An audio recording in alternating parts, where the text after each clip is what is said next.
అందరికీ నమస్కారం. తెలుగు కథల నిలయం ఛానల్‌కి స్వాగతం. తులసి భానుగారు రచించిన ఒక చక్కటి కథ విందామండి. అనన్య అత్తగారింట్లో అడుగుపెట్టి అరగంట అయింది. పెళ్లి బట్టలు మార్చుకొని సింపుల్‌గా సన్నటి ఎర్రంచు ఉన్న పసుపు పచ్చ రంగు లైట్ వెయిట్ పట్టు చీర కట్టుకుంది. ప్రమోద్ రూమ్‌లోకి వచ్చాడు. తన అల్మరాలోంచి ఏవో తీసుకొని బయటకు వెళ్తున్నాడు. వెనక్కి తిరిగి, "హా! అనన్య, నాకు వర్క్ ఉంది. ప్లీజ్ నువ్వు అమ్మ వాళ్ళకి సర్ది చెప్పు" అనేసి వెళ్ళిపోయాడు. అనన్యకి ఏం సర్ది చెప్పాలి అనేది అర్థమే కాలేదు. బంధువుల అమ్మాయి ఒకరు వచ్చి టిఫిన్ ఇచ్చి వెళ్ళింది. బాగా ఆకలేసింది అనన్యకి. చుప్‌చాప్‌గా తినేసింది. అరగంటకి మళ్ళీ ఆ అమ్మాయి వచ్చి "అక్కా, కిందకి రమ్మంటున్నారు" అని చెప్పింది. సరే అని కిందికి వెళ్ళింది. ఊరి వాళ్ళు చాలామంది వచ్చి ఉన్నారు. అందరితో పరిచయాలయ్యాయి. "ఊరిలో జరిగే ఈసారి ఉత్సవాలకు రామ్మా, చాలా బావుంటుంది" అంది ఒకావిడ ఆప్యాయంగా దగ్గరకు తీసుకొని. అత్తగారి వైపు చూసింది. అత్త విమల "సరే అని చెప్పు" అన్నట్టు చూసింది. "సరే అండీ" అంది అనన్య. "అనన్య, భోజనాల్లోకి అన్నమే తింటావా? చపాతీ అయినా పర్వాలేదా?" అడిగింది విమల. "అత్తయ్య, నేను చేస్తాను వంట" అంది అనన్య. విమల నవ్వుతూ, "ముందు ముందు నువ్వు చేస్తావుగా, ఇవాళ హాయిగా తినేసి రెస్ట్ తీసుకో" అంది విమల. రాత్రి భోజనాల వేళ చుట్టాలకు, తనకు, అందరికీ నేల మీదే చాపలేసి బంతి భోజనం ఏర్పాటు చేశారు. ప్రమోద్ ఇంకా రాలేదు. తన పక్కన జంటగా ఒక మనిషి ఉండాలి కదా! పెళ్ళైన 10 గంటలకే తనను ఒంటరిగా వదిలి ఆయన ఎక్కడికెళ్ళారు అని ఓ ఆలోచన వచ్చి మనసుకు వెలితిగా అనిపించింది అనన్యకు. "అనన్య, సరోజ పిన్ని నిన్ను ఒక పాట పాడమని అడుగుతున్నారు. వినపడలేదా? సిగ్గుతో సమాధానం ఇవ్వట్లేదా?" అంది విమల. "హా! అత్తయ్య" అని అనన్య సరోజ వైపు చూసింది. "ఏదమ్మాయ్, నీ గొంతులో ఓ పాట వినిపించు" అంది సరోజ. "ఈ వేళలో నీవు ఏం చేస్తూ ఉంటావో" అనే పాట పాడాలనిపించి పాడింది అనన్య.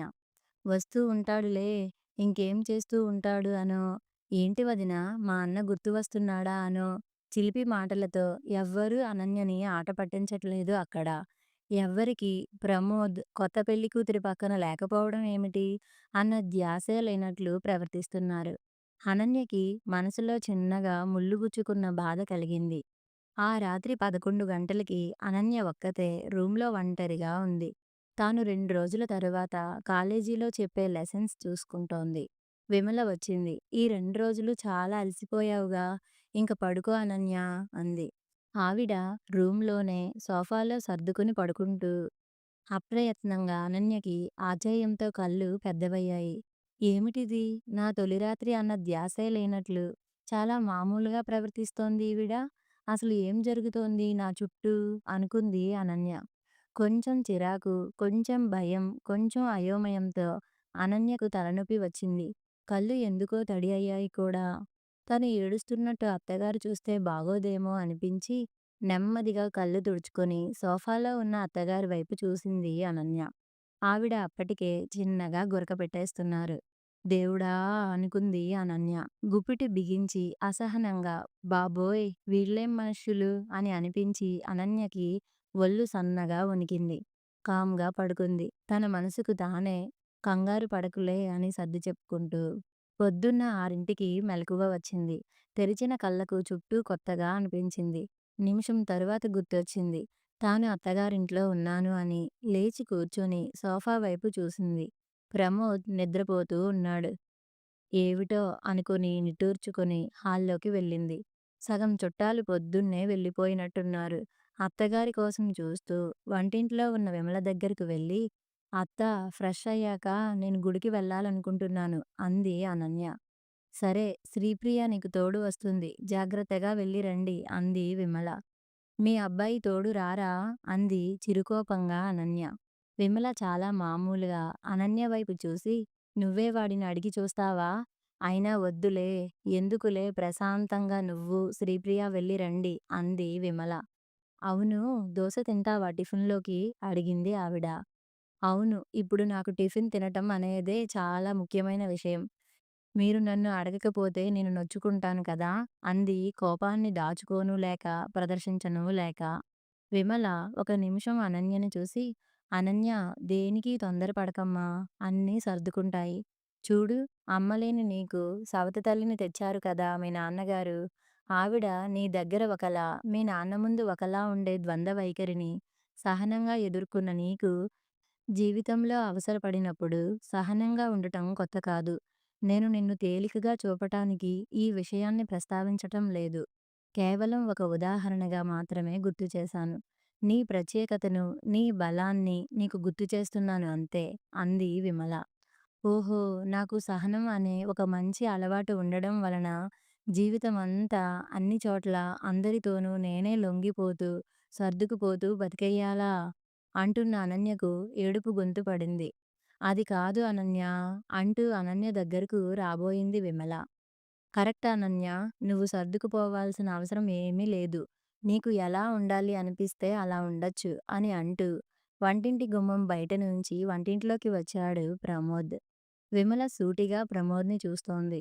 అనన్య మాత్రం చీర కొంగుతో మొహం తుడుచుకుంటూ ప్రమోద్ వైపు కూడా చూడటానికి ఇష్టపడనట్లుగా వెళ్ళిపోయింది. విమల ప్రమోద్‌తో అంది. మరి అనన్యకు ఇష్టంట. మరి తనతో గుడికి వెళ్తావా తన ఇష్టప్రకారం? అనన్య అడుగుతోంది అంది విమల. ఎవరిని అడిగింది అనన్య? అన్నాడు ప్రమోద్. నీతో వాదన చేసే ఓపిక నాకు లేదు నాయనా అని అంటూ విమల హాల్లోకి వెళ్ళిపోయింది. అనన్య స్నానం చేసి లేత నీలం రంగు సిఫాన్ సారీ కట్టుకొని, ఫోన్ హ్యాండ్ బ్యాగ్ తీసుకొని గుడికి వెళ్ళబోతోంది. జస్ట్ 10 మినిట్స్ నేను వస్తాను నీతో అన్నాడు ప్రమోద్. ప్రమోద్ వైపు చూసింది అనన్య. అప్పటికే అతను బాత్రూంలోకి వెళ్ళిపోతున్నాడు. అతని కోసం వేచి చూడాలి అని అస్సలు అనిపించలేదు అనన్యకి.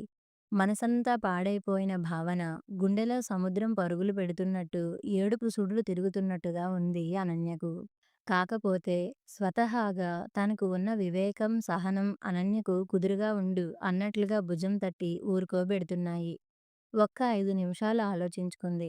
నేను అనుకున్నట్లుగా ఏవీ జరగట్లేదు అనే కోణం నుంచి చూసి బాధపడను. పరీక్షగా చూద్దాం. నాకు ఏవి ఎలా ఎందుకు ఎదురవుతాయో అని తనని తాను నిర్దేశించుకుని, తన మనసుని ఒక ఖాళీ కాగితంలా మార్చుకుంది అనన్య. బుర్ర కుదురుగా ఉండాలని బాసింపట్టు వేసుకుని కూర్చొని శ్వాస మీద ధ్యాస పెట్టి ఒక 5 నిమిషాలు ప్రాణాయామం చేసింది. ప్రమోద్ బయటికి వచ్చి చూసి, ఓ యోగా చేసే అలవాటా గుడ్ అన్నాడు. గుడికి వెళ్లారు ఇద్దరూ. దేవుని దర్శనం చేసుకున్నారు. అనన్య వైపు చూశాడు ప్రమోద్. దూరంగా మెట్లెక్కి వస్తున్న ఒక చిట్టి పాపను ఇష్టంగా చూస్తోంది అనన్య. ఆ పాపను చూస్తూ నవ్వుతూ చెయ్యూపుతోంది పలకరింపుగా.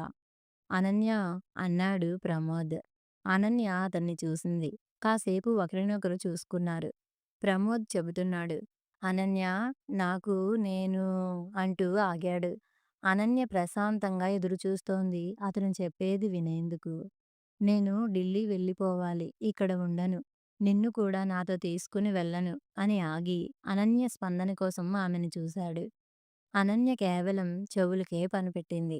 అనన్య నాకు పెళ్లి, బంధాలు అని ఎలాంటి బాదరబందీలు ఇష్టం లేదు. ప్రేమ, స్నేహం నాలో లేవని కాదు. నాకు ఆప్యాయంగా ఉండాలనిపించినప్పుడు ఉంటాను.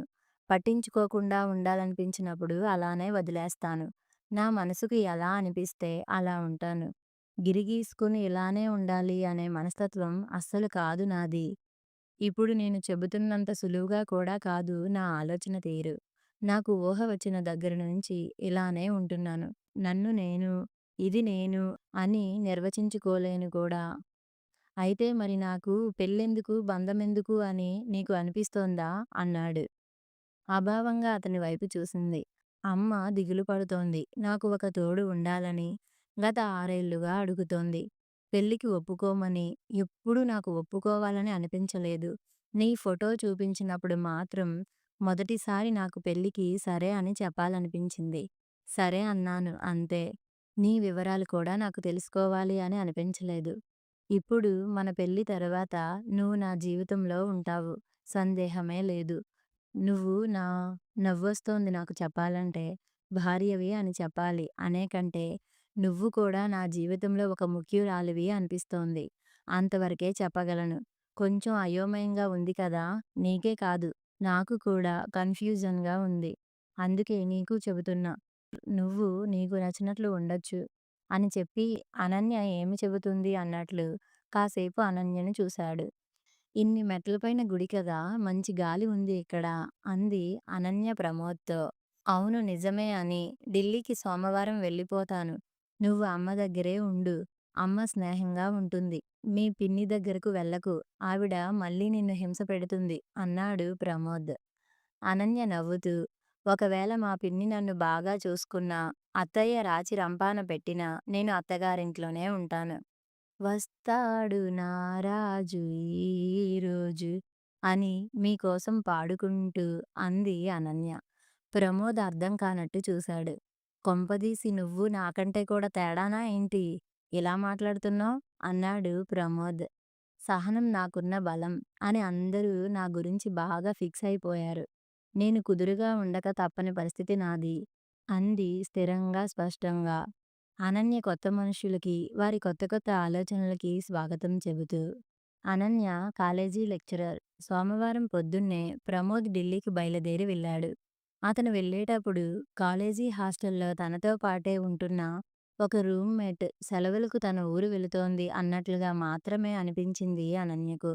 అంతకు మించి తన అర్ధభాగం దూరమై వెళుతున్నట్టు బాధగా ఏమీ అనిపించలేదు అనన్యకి. ఎందుకంటే అతను ఇప్పటికే చెప్పి ఉన్నాడు. బంధాలకు కట్టుబడి తాను ఉండలేనని. అలాంటి అతని చుట్టూ తన ఆనందాన్ని, ప్రశాంతతను ముడివేసుకుంటే తనకు మిగిలేది అశాంతి, నిరాశ అని అనన్యకు బాగా అర్థమైంది. అనన్యకు తన టీచింగ్ వృత్తి అంటే చాలా ఇష్టం. విద్యార్థుల సందేహాలు తీరుస్తూ, సబ్జెక్ట్ మీద వారికి ఆసక్తిని పెంచుతూ, తాను నిత్యం కొత్త కొత్త విషయాలు తెలుసుకుంటూ, తనకి సంబంధించిన కొత్త కోణాన్ని మెరుగుపరుచుకుంటోంది. జీవితంలో ఎవరికి అయినా వివిధ కోణాలు, వివిధ అవకాశాలు ఉంటాయి. ఒక భాగం బాధపెట్టేలా బలహీనంగా ఉన్నంత మాత్రాన జీవితం వ్యర్థమైపోదు. మనకి వచ్చిన, మనకి తెలిసిన మరొక కోణంలో మనని మనం అభివృద్ధి చేసుకోవాలి. మన అస్తిత్వాన్ని మనం కనుగొని స్థిరపరుచుకోవాలి. రోజులు మారి నెలయ్యింది. అనన్య కాలేజీ నుంచి వచ్చి ఫ్రెష్ అయింది. విమల కాఫీ తీసుకొచ్చింది. ఇద్దరూ కాఫీ తాగుతున్నారు. కాఫీ అయ్యాక అనన్య లెసన్స్ ప్రిపేర్ చేసుకోవడానికి లేవబోతోంది. విమల లేచి వచ్చి అనన్య చేతులు పట్టుకొని తనతో తీసుకుని వచ్చి సోఫాలో పక్కన కూర్చోబెట్టుకుంది. అనన్య, నెల అయింది నువ్వు ఈ ఇంటికి వచ్చి. నువ్వు నన్ను ఎప్పుడు నిలదీసి అడుగుతావా అని చూస్తున్నాను అంది విమల. అనన్య మౌనమే సమాధానంగా కూర్చొనుంది. ఎప్పట్లానే చెవులకు మాత్రం పనిపెట్టింది. నువ్వు వచ్చిన 4 రోజులకే నేను నీ నుంచి ప్రశ్నలు, నిందలు వస్తాయనుకున్నాను. నా ఊహలకు భిన్నంగా నువ్వు చాలా మామూలుగా తిరిగేస్తున్నావు కానీ, సాటి ఆడదానిగా నాకు నీ గుండెల్లో నువ్వు దాచుకున్న బడబాగ్ని తెలిసింది. ఇలా నిన్ను కదిలించకుండా వదిలేస్తే నువ్వు మరబొమ్మవి అయిపోతావు. నేనైనా ఇప్పుడు చెప్పబోయే వివరాలు ఇంకా ముందే నీకు చెప్పొచ్చు కానీ, నీకు ఈ ఇల్లు, నేను, ప్రమోద్ ఇలా అన్నిటి గురించి నీకు ఒక అలవాటులాగా, ఒక అవగాహనలాగా వచ్చాక నేను చెప్పాల్సింది చెబితే బావుంటుందని ఆగాను. పెళ్ళికి ముందు ఇదంతా చెబితే నీకు ఇక్కడ ఉన్న పరిస్థితుల కంటే కూడా ఎక్కువ ప్రశ్నలు, ఎక్కువ సందేహాలు నిన్ను అనవసరమైన అయోమయంలోకి పడేస్తాయి. ఆ సందిగ్ధత నీకు అవసరం లేదు అనుకున్నాను. నీ పినతల్లి, అదే సవతి తల్లి నిన్ను వదిలించుకునేందుకు మా గురించి సరిగా ఆరా కూడా తీయలేదు. కానీ ఒక తల్లిగా, ఒక ఆడదానిగా నేను నా బిడ్డతో నీ పెళ్లి ఎలా చేశాను? అసలు ఎందుకు చేశాను అని నా మీద కోపమో, సందేహమో నీకు వచ్చిందా? అని అడుగుతూ అనన్యను సూటిగా చూసింది విమల. అనన్య చెబుతోంది. ఒక రోజు, 2 రోజులు ఇవన్నీ నేను కూడా ఆలోచించాను. కోపం వచ్చింది, బాధేసింది, దిగులు కూడా పడ్డాను. అంతే, ఒక హద్దు వరకే నేను బాధపడతాను. తరువాత నా జీవితం నా వరకు నేను దిద్దుకోవటం మంచిది అనుకున్నాను. ఎందుకంటే మీ తల్లి, కొడుకు ఇద్దరూ తామరాకు మీద నీటి బొట్టులా. పెళ్ళయింది కానీ కోడలినని నా మీద అత్తగారిలా హక్కు చూపించరు, నిర్లక్ష్యమూ చేయరు మీరైతే. ఇహ ఆ మనిషి బాపురే! అంత అంటీ ముట్టనట్టు ఉండే వారిని నేను మొదటిసారి చూడటం. కాకపోతే మీ ఇద్దరిలో కపటం లేదు, కల్మషం లేదు అని మాత్రం ఖచ్చితంగా తెలిసింది. ఏదో తెలిసి తెలియని అమాయకత్వం ఉంది మీ ఇద్దరిలో అని అయితే నాకు స్పష్టంగా అనిపించింది అంది అనన్య. ఇప్పుడు నీకు నా మనసులో మాటలు తెలియచెప్పాలి అనన్య అంది విమల. అనన్య నా పెళ్లి జరిగి అత్తారింటికి వచ్చానా ఆ రోజు నుంచే ఇహ నువ్వు మా అమ్మాయివే. మీ ఇల్లు అంటే ఇదే అన్నారు. సరే బాగానే ఉందిగా నన్ను కలుపుకున్నారు అనుకున్నాను. నేను కుదురుగా అన్నీ చేసి పడుతున్నంత వరకు మా అమ్ములు బంగారం అన్నారు. మా వారు మంచివారో చెడ్డవారో నాకు అర్థమే కాలేదు. తప్పు ఎంచి చూపేంత చెడ్డవారు కారు. మెచ్చుకునేంత గొప్ప పనులేమీ కూడా చేయలేదు మరి. గొప్ప అంటే ప్రత్యేకంగా నా సంతోషం కోసం ఏదైనా చేయటం. ఒకసారి ఏదో ఒక సందర్భంలో నేను ఒక విషయం నాకు నచ్చదు అన్నాను. అప్పుడు మాకు మా ఇంటి కోడలు మా మాట కాదంటే నచ్చదు అన్నారు మామగారు. పరోక్షంగా నన్ను ఉద్దేశించి చెబుతూ మా అత్తగారితో. ఇహ ఆవిడ వెంటనే అందుకొని వేరే ఇంటి కోడళ్ళు అంత బాగా, ఇంత బాగా అని పోల్చి చెబుతూ నన్ను తక్కువ చేయాలని చూశారు. నేను వంట చేస్తూ ఉంటే వాళ్ళిద్దరూ నన్ను బాధపెట్టే పనిలో ఉన్నారు మాటల తూటాలతో. చాలా సేపు విన్నాను. కోపంలో, ఉక్రోషంతో ఏనాడూ ఎవరికీ ఎదురు చెప్పే అలవాటు లేక, నేను అనాలనుకున్న మాట అందామా వద్దా అన్న సంశయంతో అనుకుంటా కొంచెం గట్టిగా వచ్చింది గొంతులోంచి నా మాట. ఇన్ని రోజులు మంచిగా అనిపించిన నేను, ఒక్క విషయంలో ఇది నాకు ఇష్టం కాదు అని స్వతంత్రించి చెప్పేటప్పటికి, నేను మీకు చెడ్డ కోడలిని అయ్యానా అని. అంతే. వెంటనే మా మావగారు చెక్కు చెదరకుండా అంతే కూల్‌గా, కోడలు ఇలా అరిస్తే మాకు నచ్చదు. ఇదా మాకు నువ్వు గౌరవం ఇచ్చే పద్ధతి? అనేశారు. నా ఇష్టానికి కాస్తైనా విలువ ఇవ్వరు. ఎంతసేపు వారి ఇష్టాలు, వారి పద్ధతులు మాత్రం నాకు గుర్తు చేస్తూ ఉంటారు. ఆ రోజు గొడవ పెరిగింది. వారిద్దరూ కలిసి రెండు రెండు సూదుల్లాంటి గుచ్చుకునే మాటలు నా మీదకి విసురుతుంటే, నాది ఒక్క మాట. అది వారి గొంతుల మధ్య నలిగిపోతూ, వారిదాకా వెళ్ళలేక, వెళ్ళినా నా మాటను వారు పట్టించుకోక, గొడవ పెరిగిందే తప్ప, నా మనసును వారు అర్థం చేసుకున్నది లేదు. ఆ రోజు రాత్రి 8కి వచ్చిన మీ మావగారితో, మా మావగారు ఎంతైనా ఆడదాన్ని, భార్యని అదుపులో పెట్టుకోవడం నాకు వచ్చినట్టుగా నా కొడుకులకు రాలేదు అన్నారు నా భర్తను రెచ్చగొడుతూ. ఆ మాట నాకు నచ్చలేదు. పైగా నా మనసుకు గాయం చేసింది ఆ మాట. అసలే ఆత్మగౌరవం ఉన్న మనిషిని, ప్రేమగా 100 మందికి 100 పనులైనా చేయగలను కానీ, నన్నో సేవకురాలిగానో, నన్ను అదుపులో పెట్టుకున్నట్టుగానో నన్ను ట్రీట్ చేస్తే నాకు చాలా బాధ. మనసు ఎదురు తిరుగుతుంది. అలాంటి వారికి కొన్ని పనులైనా చెయ్యాలన్నా మనసు పెట్టి చేయబుద్ధి కాదు. మా వారు అన్నీ వింటూ ఉంటారే కానీ ఎటూ చెప్పరు. నిజమే. ఎవరైనా అలాంటి పరిస్థితిలో ఎటూ చెప్పలేరు.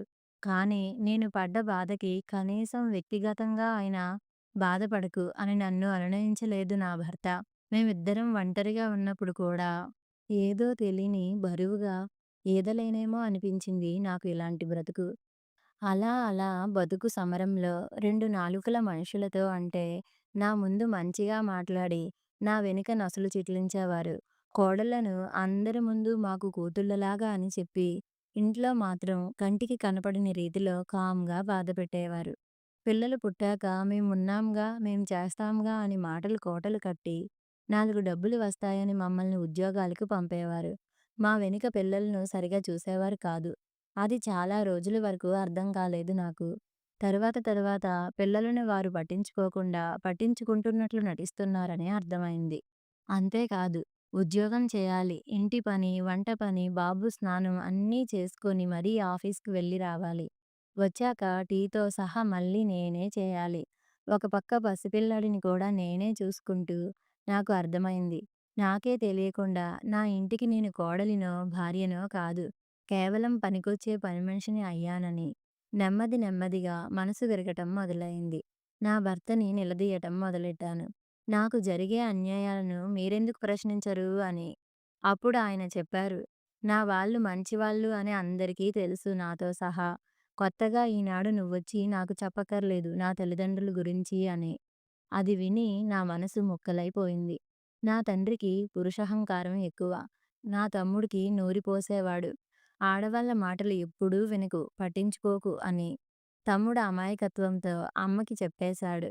నాన్న నీ గురించి, అక్క గురించి ఇలా చెప్పాడు అని. అప్పుడు తెలిసింది మనతోటే 24 గంటలు కలిసి జీవించే మనుషులకు మన మీద ఉండే నమ్మకం ఇదా? గౌరవం ఇదా అని. అలాంటి తండ్రి పెళ్లి చేసి చేతులు దులిపేసుకున్నాడు. పెళ్ళయ్యాక కనీసం ఒక్కసారి కూడా తల మీద ఆప్యాయంగా చెయ్యేసి, "ఏమ్మా ఎలా ఉన్నావు?" అని అడగని మనిషి నా తండ్రి. అడిగితే ఎక్కడ నేను నాన్న నా బాధ ఇది అని ఇంటికొచ్చి తిష్ట వేస్తానేమో అని భయం ఆయనకు. అలా తండ్రి వదిలించేసుకుంటే సరే కానీ, నా ఇల్లు, నా వాళ్ళు అనుకుని అత్తగారింటికి వస్తే, ఇక్కడ ఇప్పుడు ఈ మనిషి నా భర్త కొత్తగా వచ్చిన నేను అంటూ వేరు చేసి మాట్లాడతాడు. ఏంటి అని చాలా బాధేసింది. పెళ్ళయ్యి నాకు ఒక బిడ్డ పుట్టాక కూడా నేను ఈయనకు కొత్త మనిషినా అని మనసు ఇసూరుమని ఏడ్చింది. తండ్రికి బరువైపోయి, ఇక్కడ నా అనుకున్న ఇంటికి నేనొస్తే, కొత్తగా వచ్చిన దానవు నువ్వు అని నా మాట నమ్మకపోతే నేను నా మనసులో మాట ఎవరికి చెప్పుకోవాలి? అటు పుట్టింట్లో తండ్రి నా బాధ పట్టించుకోకపోతే, ఇటు భర్త నా గోడు వినకపోతే, మరి నాకు అసలైన తోడు ఎవరు? తల్లి నా బాధ వినగలదు కానీ, ఏదైనా పరిష్కారం చెయ్యాలంటే, ఆవిడైనా ఆశ్రయించాల్సింది తండ్రినే మరి. ఆడపిల్లకు నికరంగా నా అని చెప్పుకునే ఇల్లు ఏది? పుట్టినిల్లా? మెట్టినిల్లా? అని అయోమయంగా అనిపించే సందర్భాలు నాకు చాలా సార్లు ఎదురవుతూ ఉండేవి. పైగా ఈయనకు ఏమనిపించింది? నేను ఆయన తల్లిదండ్రుల మీద చాడీలు చెప్తున్నాను. వారి మీద ఈయనకు ఎక్కిస్తున్నాను అని కదా అనిపించింది. నాది అంత తక్కువ బుద్ధి అనుకున్నారా? అని నా మనసు ముక్కలైపోయింది. అంతే. ఆ రోజు తర్వాత నేను మంచి అనిపిస్తే మంచిగా ఉండటం, బాధనిపిస్తే బయటపడి చెప్పేయడం అలవాటుగా చేసుకున్నా. అలా చేస్తే మనసులో బరువు చేరకుండా చూసుకోవచ్చు అనుకున్నా. కానీ ఎక్కడో ఒక చోట నేను మరీ ఎక్కువగా స్పందిస్తున్నానా? అని కూడా నాకు అనిపించేది కొన్నిసార్లు. కానీ నా పందా మార్చుకునే అవకాశం నా చుట్టూ ఉండేవారు నాకు ఇవ్వలేదు. నా తండ్రి అయితే మరీ ఘోరం. నా భర్త ఎదురుగానే నాతో అనేవారు, "అతనికి తెలీదా ఏం చేయాలో? నువ్వు చెప్పాలా అతను ఏం చేయాలో అని?" మామగారేమో కనీసం తినేటప్పుడు ఖాళీ అయిన మంచినీళ్ళ గ్లాసులో పక్కనే ఉన్న చెంబులోంచి నీళ్లు కూడా పోసుకోరు. మా అత్తగారు నింపాల్సిందే గ్లాసు. అంతా చుట్టూ అంతా పురుషహంకారం. అంతే మనుషుల మీద గౌరవం తగ్గిపోయింది నాకు. ప్రేమ ఉంది, బాధ్యత ఉంది నాకు అందరి మీద. కానీ వారి చిన్న తప్పు నుంచి పెద్ద మూర్ఖత్వం వరకు వారి మీద నిమిషాల్లో కోపం వచ్చేసేది. ఆవేశంగా మారిపోయేది. తగువులు వేసుకునేదాన్ని. మా వారికి నా మనసంటే పట్టించుకోరు అనే బాధే తప్ప పురుషహంకారం అయితే లేదు. అయితే మాత్రం ఏ రాయి అయితేనేం పళ్ళు రాలగొట్టుకునేందుకు అన్నట్టు ఏదో రకంగా నా బాధకి అయితే ఆయన కూడా కారణమే. కాదేదీ నా కోపానికి అనర్హం అన్నట్టు ప్రతి చిన్న తప్పుకి, పెద్ద పొరపాటుకి కాళికా అవతారం ఎత్తేదాన్ని. చుట్టూ నన్ను తొక్కేసే మనుషుల మధ్య నా కోపమే నా రక్షణ కవచం అనుకున్నాను. విడివిడి కాపురాలు ఏర్పడ్డాయి. నేనొక్కదాన్ని మాత్రమే కారణం కాదు. అందరి ఇష్టాలకు, పరిస్థితులకు అనుగుణంగా వేరు కాపురాలు. మా వాడు 10 ఏళ్లవాడు. నేను బాధేసి గొడవేసుకుని, మనసు పాడయి ఏడుస్తుంటే, మొదట్లో "అయ్యో! అమ్మ ఏడవకు" అని నాతో పాటు ఏడ్చి, నాకు తోడుగా వాడి చిట్టి చేతులతో నా కళ్ళు తుడిచి, నాకు ఊరటయ్యేవాడు నా బాబు. బహుశా నా జీవితంలో ఆడదాని బాధని అర్థం చేసుకుని ఓదార్చిన మొదటి మగబిడ్డ నా బాబు. అలా కాలం గడుస్తోంది. మా వారు పరిస్థితుల పరంగా నా మాటలకు అంతేగా, అంతేగా అని వంతపాడటం మొదలుపెట్టారు. ఇంకో పాప పుట్టింది. నాకు ఆవేశం, నీరసం రెండూ పెరిగాయి. ఫలితంగా ఇంకా వాదనలు, అరుపులు, ఒకరినొకరు తప్పు పట్టుకోవడాలు. చివరికి నీ ఇష్టం పో అని ఆయన నాకు నిర్ణయాలు వదిలెయ్యటాలు. బాబుకి యుక్త వయసు మొదలవుతోంది. అప్పుడు వాడి దృష్టిలో అమ్మ అరుస్తుంది, నాన్న భరిస్తాడు లాంటి భావం పెరిగిపోయింది. నాన్నా! అమ్మ అరిస్తే ఊరుకుంటావెందుకు? నువ్వు ఏదో ఒకటి చెప్పవెందుకు? అని ఉచిత సలహా తండ్రికి ఇచ్చేంతగా ఎదుగుతున్నాడు మా అబ్బాయి. అతనిలో ఏదో మూలబంధాల మీద, అనుబంధాల మీద భయం, చిరాకు మొదలయ్యాయి. మొదట్లో సున్నితమైన మనస్సుతో అమ్మ కోసమో, నాన్న కోసమో బాధపడి కన్నీరు కార్చిన పిల్లాడు చాలాసార్లు అదే సున్నితమైన మనసు పాడవుతూ ఉంటే, ఆ చెదిరిన మనస్సును కూడగట్టుకోవడానికి చిన్న చిన్నగా తన పరిధిలో తన ఆనందం మాత్రం గ్రహించుకొని, అంటే ఇష్టమైన సబ్జెక్ట్ చదువుకోవటం, పాటలు వినడం, పాటలు పాడుకోవడం, యోగా చేసుకోవడం, అలా తన కోసం సౌకర్యవంతమైన వ్యాపకాలు సృష్టించుకోవడం అలవాటు చేసుకున్నాడు. పెళ్లి అంటే తలనొప్పి, పెళ్ళాం అంటే రాకాసి ఏమో అనే భయం వాడిలో గూడు కట్టుకుపోయాయి. ఇవన్నీ నాకు అర్థం అయ్యేటప్పటికి ఆలస్యం అయిపోయింది. వాడు వాడి ఆలోచనల సొంత అభిప్రాయాల తేనెపట్టులో సాలెగూడులో బందీ అయిపోయాడు అని ఆపింది విమల. అనన్య విమల వైపు చూసింది. విమల కళ్ళల్లో నీళ్లున్నాయి. అత్తమ్మా అని అనునయంగా విమల చేతిని పట్టుకుంది అనన్య. బాధపడకండి అత్తమ్మా అంది అనన్య. నాది బాధ కాదు, నీకోసం ఆలోచనతో గుండె బరువెక్కింది అంది విమల. అత్తమ్మ, సమస్య ఏంటో తెలియకుండా పద్మవ్యూహంలో చిక్కుకున్నట్టుగా ఉన్నప్పుడు నిస్సహాయంగాను బాధగాను అనిపించింది. ఇప్పుడు సమస్య తెలిసింది. పరిష్కారం కోసం ఆలోచిద్దాము.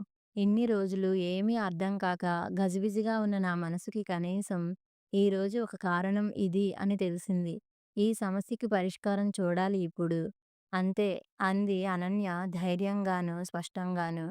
అనన్య, నీకు అన్యాయం చేయాలని కాదు. ఒక రకంగా సవతి తల్లితో ఉన్న నీ పరిస్థితి నుంచి నిన్ను విడిపించడానికి, మరో రకంగా నీ ఓర్పు గుణం, నీ ఆలోచనా సరళి తెలిసి, నీ సహాయం నాకు కావాలి అనుకుని నిన్ను కోడలుగా తెచ్చుకున్నాను.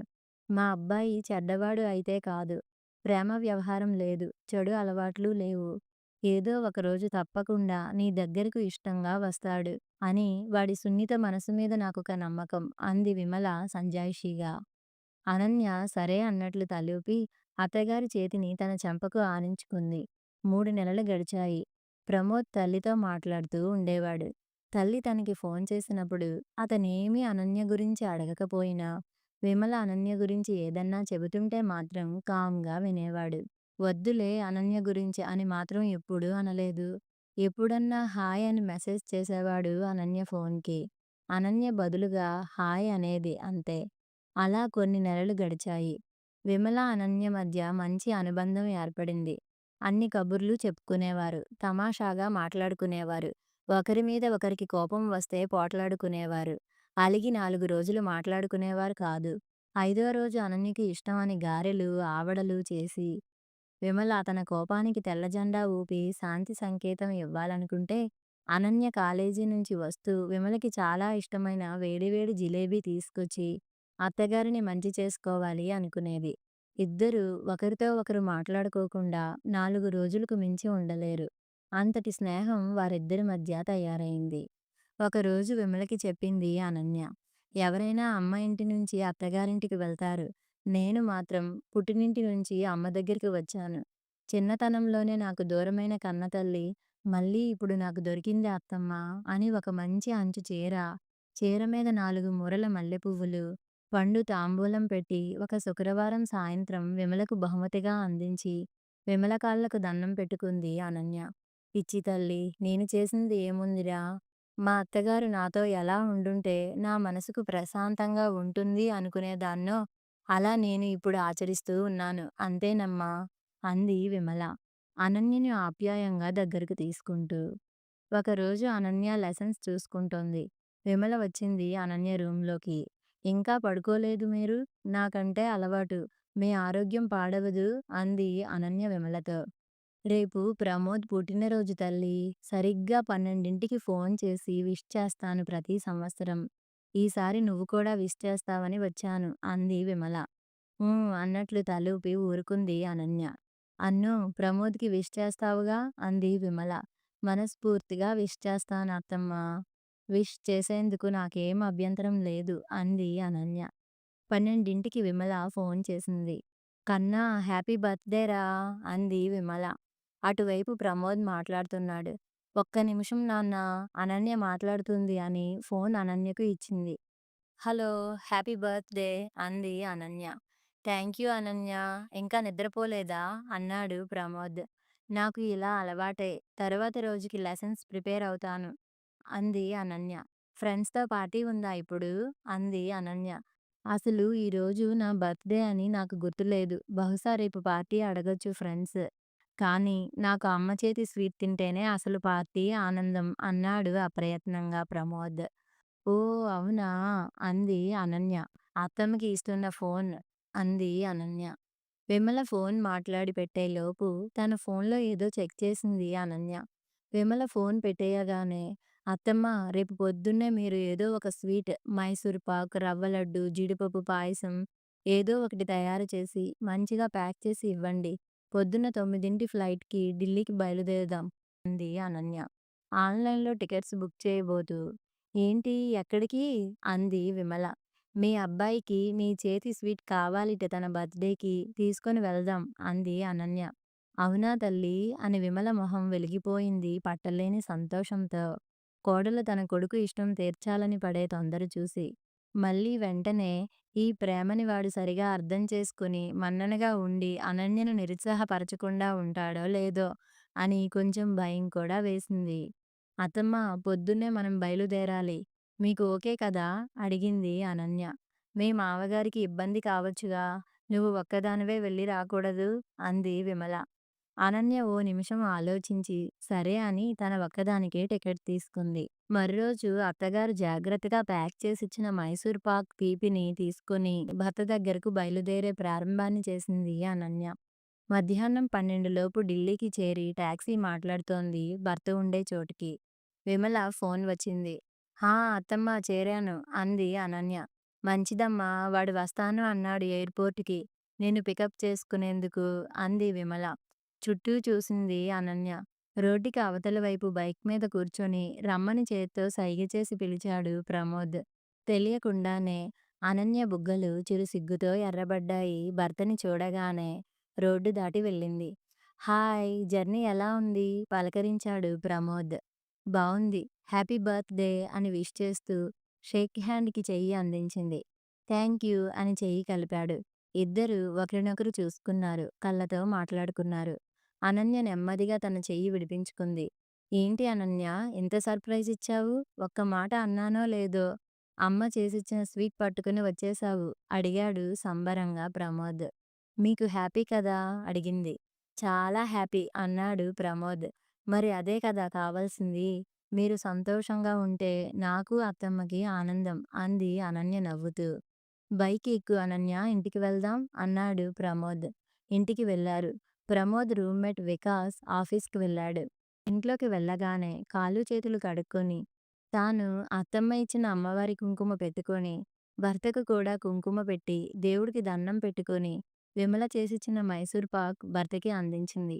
ఒక మైసూర్ పాక్ ముక్క నోట్లో పెట్టుకొని, ఆహా! ఇన్ని రోజులైంది అమ్మ చేతి స్వీట్ తిని అనుకుంటూ అపురూపంగా తింటున్నాడు. నువ్వూ తీసుకో అందించాడు అనన్యకి. చిన్న ముక్క తీసుకుంది. అరే! అంత కొంచెమా? ఇంకొంచెం తీసుకో అన్నాడు. నాకేంటి బాబూ, హాయిగా రేపీ పాటికి అత్తమ్మ దగ్గర ఉంటాను. మళ్ళీ అత్తమ్మ చేసిస్తే తింటాను. నీకు ఉండనీలే అంది ప్రేమగా. నవ్వుకున్నాడు ప్రమోద్ అనన్య మాటలకి. వంటింట్లో కూరలు, సరుకులు ఏమున్నాయో చూస్తోంది అనన్య. అనన్య, నీకు శ్రమ అవసరం లేదు. హోటల్‌లో ట్రీట్ ఇస్తాను అన్నాడు ప్రమోద్. అనన్య ప్రమోద్‌ని చూసి స్నేహంగా నవ్వి, కామ్‌గా పప్పు కుక్కర్‌లో పెట్టేసింది. సొరకాయ పప్పుకి, టమోటాలు రసంకి, దొండకాయలు తరిగి స్ప్రింగ్ ఆనియన్స్‌తో కలిపి కూర తిరగమోత వేసింది. అనన్య చీర కొంగు దోపి చకచకా ఇల్లంతా తిరుగుతూ, ఇల్లు సర్దుతూ ఒకవైపు, వంట చేస్తూ ఒకవైపు అష్టావధానం చేస్తూ ఉంటే, మొబైల్‌లో ఫోటోలు, వీడియోలు తీసి తాను ముచ్చటగా చూసుకుంటూ అమ్మకి వాట్సాప్‌లో పంపిస్తున్నాడు ప్రమోద్. నేను హెల్ప్ చేయనా? అడిగాడు 2, 3 సార్లు. పుట్టినరోజు పాపాయివి. నువ్వేమీ హెల్ప్ చేయక్కర్లేదు అంది సరదాగా అనన్య. ఇద్దరూ కలిసి కమ్మటి తెలుగింటి భోజనం చేశారు ఢిల్లీలో. అనన్య, అమ్మ చేసి పంపిన స్వీట్ ఎంత బావుందో! నీ చేతి వంట కూడా అంత కమ్మగా ఉంది. మా అమ్మలా చేసి పెట్టావు అన్నాడు ప్రమోద్ మనసారా అనన్యను మెచ్చుకుంటూ. కాలేజీలో ఎన్నోసార్లు బెస్ట్ లెక్చరర్ అన్నారు. ఒకసారి పురస్కారం కూడా ఇచ్చారు. అప్పుడు అందిన ఆనందానికి రెట్టింపు ఆనందంగా అనిపించింది అనన్యకి. ఇప్పుడు భర్త తనను ఇలా మెచ్చుకుంటుంటే, అలా ఆనందంతో వెలిగిపోతున్న అనన్య మొహం చూసి ప్రమోద్ అనుకున్నాడు. ఇప్పుడు అనన్య సమక్షంలో ఇల్లు చాలా కలగా ఉంది అని. సాయంత్రం 4కి మొదలు బైక్ మీద అనన్యకి ఢిల్లీ అంతా తిప్పి చూపించాడు ప్రమోద్. సరోజినీ నగర్ మార్కెట్‌లో ఇద్దరు కోన్ ఐస్ క్రీమ్ తింటూ తిరిగారు. సౌత్ ఎక్స్‌టెన్షన్ మార్కెట్‌లో అనన్యకి సాఫ్ట్ క్రేప్‌లో గులాబీ రంగు, తెలుపు రంగుల మేళవింపులో మంచి చీర ఒకటి తీసుకున్నాడు. నల్లి సిల్క్స్‌లో తల్లికి లైట్ వెయిట్ పట్టు చీర ఒకటి తీసుకున్నాడు. తండ్రికి, తనకు, చెల్లెలికి మంచి టీ షర్ట్స్ తీసుకున్నాడు. చెల్లికి చీరలు ఇష్టం ఉండవు. రాత్రి 9:30కి ఇల్లు చేరారు. వికాస్ వచ్చి ఉన్నాడు. పరిచయాలు, పలకరింపులు అయినాయి. సిస్టమ్‌కి చెల్లెలు సుస్మిత వీడియో కాల్ చేసింది. ప్రమోద్ మాట్లాడాడు. విష్ చేసి కబుర్లు చెప్పి, "వదిన వచ్చింది కదా!" అడిగింది సుస్మిత అమెరికా నుంచి. "బావున్నావా?" అంటూ అనన్య పలకరించింది. సుస్మిత, అనన్య మాట్లాడుతుంటే, హాయ్ అనుకుంటూ ఒకతను సుస్మిత పక్కన కాల్‌లో జాయిన్ అయ్యాడు. ప్రమోద్ వెంటనే హాయ్ రోహిత్ అంటూ మాట్లాడాడు. అనన్య, అతను రోహిత్, సుస్మిత క్లోజ్ ఫ్రెండ్ అని పరిచయం చేశాడు ప్రమోద్ అనన్యకి. హాయ్ అంది అనన్య రోహిత్‌తో. ఇంక ఇక్కడే ఢిల్లీలో ఉండిపోండి అక్కా అని వరస కలిపాడు రోహిత్. అనన్య ఇబ్బందిగా నవ్వి ఊరుకుంది. సుస్మిత, మళ్ళీ మనం ఎప్పుడు కలుస్తాం? అడిగింది అనన్య. నీ దయే వదినా అంది సుస్మిత. అంటే? అడిగింది అనన్య. అమ్మ, నువ్వు మంచి ఫ్రెండ్స్ అట కదా ఇప్పుడు. అమ్మ, అన్న ఇద్దరూ చెప్పారు. అమ్మని మా పెళ్లి గురించి ఒప్పించు వచ్చేస్తాము అంది సుస్మిత. ఓకే. ఓకే. బాయ్ అని కాల్ కట్ చేశాడు ప్రమోద్. సుస్మిత, రోహిత్ లవర్స్ తెలుస్తోందిగా. అసలే నేను పెళ్ళికి సుముఖంగా లేను అన్న ఒక దిగులే అమ్మని బాధపెడుతుంటే, తన ప్రేమ విషయం కూడా ఇప్పుడే ఎందుకు చెప్పాలి అని సుస్మిత అమ్మ దగ్గర దాచింది తన ప్రేమ విషయం ఇన్ని రోజులు. అందుకే మొన్న మన పెళ్ళికి ఇలా వచ్చి అలా వెళ్ళిపోయింది తను. ఎక్కడ అమ్మ దగ్గర బయట పడిపోతానో అనే సంశయంతో అన్నాడు ప్రమోద్. అవునులెండి. అసలే మీరు తీరు తెన్ను లేకుండా ఉన్నారని అత్తమ్మకి బాధ. మళ్ళీ ఇదొకటా? అనేసింది అనన్య. గాయపడ్డట్టు చూశాడు ప్రమోద్. అనన్య సూటిగా చూస్తూ చెప్పింది. అవునండి. ఆవిడేదో అప్పటి తన పరిస్థితులను సమర్థించుకోలేక, తన రక్షణ కవచంగా కోపం అనే ఆయుధాన్ని వాడారే అనుకోండి. చేతనైతే మీరు అర్థం చేసుకొని, మీకు కుదిరినంత పరిష్కరించాలి గానీ, ఇలా మీ మనసు మొద్దుబారేలా చేసుకుంటే ఆవిడకు సమస్యలు పెంచిన వారే అవుతారు కదా! ఉన్న ఇద్దరు బిడ్డల్లో ఒకరు మీల లోకరీతికి విరుద్ధంగా ఉంటూ, మరొకరు ప్రేమ అని అమ్మకు చెప్పలేను అంటూ దాచిపెట్టి, దూరంగా వేరే దేశంలో సమయం గడుపుతూ ఇలా ఉంటే, మీ అమ్మగారికి మనస్తాపం ఎప్పటికి తీరేను చెప్పండి? ఆవిడ తన సమస్యలని భూతద్దంలో చూసి, తన పరిస్థితిని చిక్కుముడి చేసుకున్నారని అర్థం చేసుకోకుండా, మీరింకా క్లిష్టమైన పరిస్థితిని ఆవిడకు అందించారు. మీకు ఉన్న పెద్ద ఉద్యోగం, మీకు ఉన్న సౌకర్యాలు ఇవ్వలేని ఆనందం, మీకు మీ పుట్టినరోజున మీ అమ్మ చేతి తీపి ఇచ్చింది అంటే, మీ ఆనందం మీ అమ్మగారితోనే ముడిపెట్టుకున్నారనేగా అర్థం. అలాంటి తల్లికి దగ్గరగా ఉండి, ఆవిడ ఆలోచనలకు అనుగుణంగా మీకు నచ్చినంతలో మీరు ఉంటే, మీ ఇద్దరికీ ఆనందమే కదా అని చెబుతూ ఉన్నట్టుండి ఆగిపోయింది. అంత శ్రద్ధగా వింటున్న ప్రమోద్ ఎందుకు ఆపింది అని ప్రశ్నార్థకంగా చూస్తున్నాడు అనన్య వైపు. సారీ ప్రమోద్, మీ బర్త్‌డే రోజు మిమ్మల్ని తప్పుపట్టి మీకు బాధ కలిగిస్తున్నట్టు ఉన్నాను అంది అనన్య పశ్చాత్తాపంగా. లేదు అనన్య, నీ మాటలు నిజమే. పుట్టినరోజున బహుమతులు, శుభాకాంక్షలు రావటం ఒక ఆనందం. కానీ మనిషిగా మనం మన వ్యక్తిత్వంలో ఎదిగేందుకు తోడ్పడే 4 మంచి మాటలు దొరకడం, అలా చెప్పి సరైన దారి చూపించేవారు ఎదురుగా ఉండడం మరీ ఆనందం. పుట్టినరోజు అంటే మనిషిగా మన ఒక బలహీనతను వదిలిపెట్టి, ఒక మంచి దారిలో ఒక అడుగు వేయటం. వయసు పెరిగినట్టే మంచి బుద్ధి కూడా కొంచెం పెరగాలి. అదే అసలైన పుట్టినరోజు. నువ్వు నాకు అందించిన బహుమతి బావుంది అని హాయిగా నవ్వాడు ప్రమోద్. అనన్యకు మనసుకి ఒక చిన్న ప్రశాంత వీచిక తాకింది. మనసులో బరువు కొంచెం తగ్గి ఊరటగా అనిపించింది. మరుసటి రోజు అనన్య తిరుగు ప్రయాణానికి బయలుదేరుతుంటే ప్రమోద్‌కి దిగులుగా అనిపించింది. నిన్న అనన్య సమక్షం తనకు ఒక నిండుతనాన్ని ఇచ్చింది. ఇప్పుడు అనన్య వదిలి వెళుతుంది అనుకుంటే తనలో సగం తనను విడిచి వెళ్తున్నట్టుగా మొదటిసారి అనిపించి బాధగా ఉంది ప్రమోద్‌కి. అనన్య ప్రమోద్‌తో బాయ్, టేక్ కేర్ అని చెప్పి ఎయిర్‌పోర్ట్‌లో ముందుకు వెళ్ళబోయింది. బాయ్ రా Ananya, happy and safe journey అని చేయి అందించాడు షేక్ హ్యాండ్‌కి. అనన్య నవ్వుతూ చెయ్యి కలిపింది. ప్రమోద్ నవ్వుతున్నాడు కానీ అతని కళ్ళల్లో సన్నటి నీటి చెమ్మ, అతని మనసులో సున్నితపు తడి మళ్ళీ మొదలైంది అన్నదానికి గుర్తుగా. అనన్య వచ్చాక అత్తాకోడళ్ళు ఇద్దరూ 4 రోజులు ఢిల్లీ కబుర్లతోనే గడిపేశారు. దీపావళి రాబోతోంది. సుస్మితకు రోహిత్‌ని తీసుకుని రమ్మని ఫోన్ చేసింది అనన్య. అత్తగారితో, మావగారితో అప్పటికే అన్ని విషయాలు మంచిగా ఒప్పించి ఉంది అనన్య. పిల్లలు దారి తప్పి తిప్పలు పడుతున్నారు. ఇప్పుడు ఏదో రకంగా ప్రమోద్, సుస్మిత సంతోషంగా ఉంటే చాలనుకున్నారు విమల, నారాయణ దంపతులు.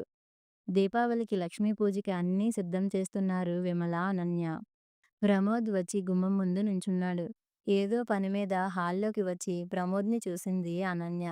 ప్రమోద్ అని ఆనందంతో గట్టిగానే అంది అనన్య.